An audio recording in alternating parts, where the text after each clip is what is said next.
ಆರೋಗ್ಯ ಹೇಗಿದೆ ಸರ್? ಆರೋಗ್ಯ ದೇವರ ದಯದಿಂದ, ನಾಡಿನ ಜನತೆಯ ಒಂದು ಶುಭಾರೈಕೆಯಿಂದ ಬರ್ತಿದ್ಯಾ ಮೇಡಮ್?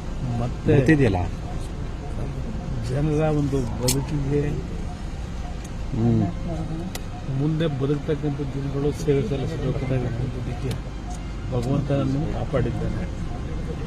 3ನೇ ಬಾರಿ ಈ ಹೃದಯದ ಚಿಕಿತ್ಸೆ ಏನಿದೆ, 2 ಬಾರಿ ಆದಂಥ ಚಿಕಿತ್ಸೆಯಲ್ಲಿ ಇದ್ದಂಥ ಕೆಲವು ಲೋಪದೋಷಗಳೇನಿದೆ, ಇತ್ತೀಚಿನ ಒಂದು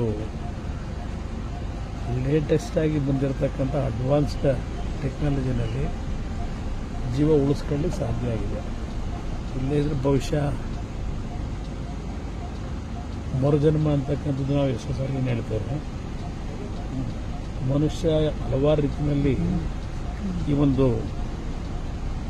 ತಾಂತ್ರಿಕ ಇದರಲ್ಲಿ ಏನು ಮುಂದುವರೆದಿದ್ದಾರೆ, ಅದರಲ್ಲೂ ವೈದ್ಯಕೀಯ ರಂಗದಲ್ಲಿ ಹಲವಾರು ರೀತಿಯ ಅಡ್ವಾನ್ಸ್ ಎಕ್ವಿಪ್ಮೆಂಟ್ಗಳು ಇವತ್ತು ಬರೋದ್ರಿಂದ ಮನುಷ್ಯನ ಒಂದು ಜೀವಕ್ಕೂ ಸಹ ಒಂದು ಲೈಫ್ ಕೊಡ್ತಕ್ಕಂಥದ್ದೇನಿದೆ ಅದು ನನಗೆ ಉಪಯೋಗ. ಈಗ ರಾಜ್ಯಾದ್ಯಂತ ಕಾರ್ಯಕರ್ತರು, ಮುಖಂಡರು, ಅಭಿಮಾನಿಗಳೆಲ್ಲರೂ ಕೂಡ ಪೂಜೆ ಸಲ್ಲಿಸಿದರು.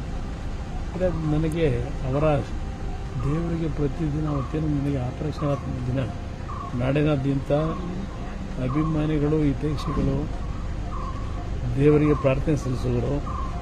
ಆ ದೇವರ ಅನುಗ್ರಹ, ಅವರ ಒಂದು ಪ್ರಾರ್ಥನೆ ಫಲ ಕೊಟ್ಟಿದೆ ಅಂತಕ್ಕಂಥ ನನ್ನ ಅಭಿಪ್ರಾಯ.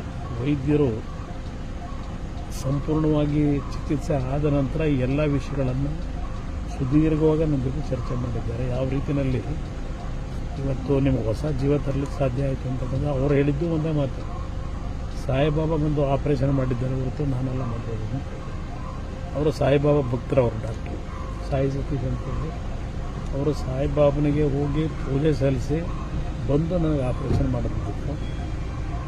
ಮತ್ತು ಹಂಗೇರಿಯಾದಿಂದ ಇನ್ನೊಬ್ಬರು ಒಬ್ಬ ಅವರ ಕೊಲಿಯು ಅಲ್ಲಿಯ ಒಬ್ಬರು ವೈದ್ಯರು ಜೊತೆಯಲ್ಲಿ ಬಂದು ಅವರಿಬ್ಬರು ಈ ಒಂದು ನನಗೆ ಮತ್ತೆ ಒಂದು ಹೊಸ ಜೀವ ಕೊಡ್ತಕ್ಕಂಥದ್ದು ಯಶಸ್ಕೊಂಡಿದ್ದಾರೆ. ಈಗ ಚುನಾವಣೆ ಕೂಡ ಇದರಲ್ಲಿ ಭಾಗಿಯಾಗ್ತಾರೆ ಅನ್ನೋದೊಂದು 3-4 ದಿನ, ಬಹುಶಃ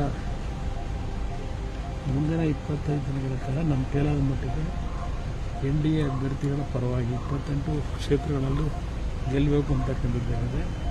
ಆ ನಿಟ್ಟಿನಲ್ಲಿ ನನ್ನ ಕೈಲಾದಂಥ ರೀತಿಯಲ್ಲಿ ಚುನಾವಣಾ ಪ್ರಚಾರದಲ್ಲಿ ಕೊಡೋದು. ಎಷ್ಟು ದಿನ ರೆಸ್ಟ್ ಮಾಡಕ್ಕೆ ಹೇಳವ್ರೆ ಸರ್ ಡಾಕ್ಟರ್? ಇಲ್ಲ, ಒಂದು 3-4 ದಿನ ಯಾಕೆಂದರೆ ನನಗೆ ಸ್ವಲ್ಪ ವಾಕ್ ಮಾಡಲಿಕ್ಕೆ ಇನ್ನೊಂದು 2-3 ದಿವಸ ಬೇಕು. ಸರ್, ಮಂಡ್ಯದಿಂದ ತಾವೇ ಅಭ್ಯರ್ಥಿ ಅಂತ ಹೇಳಿ ಸರ್.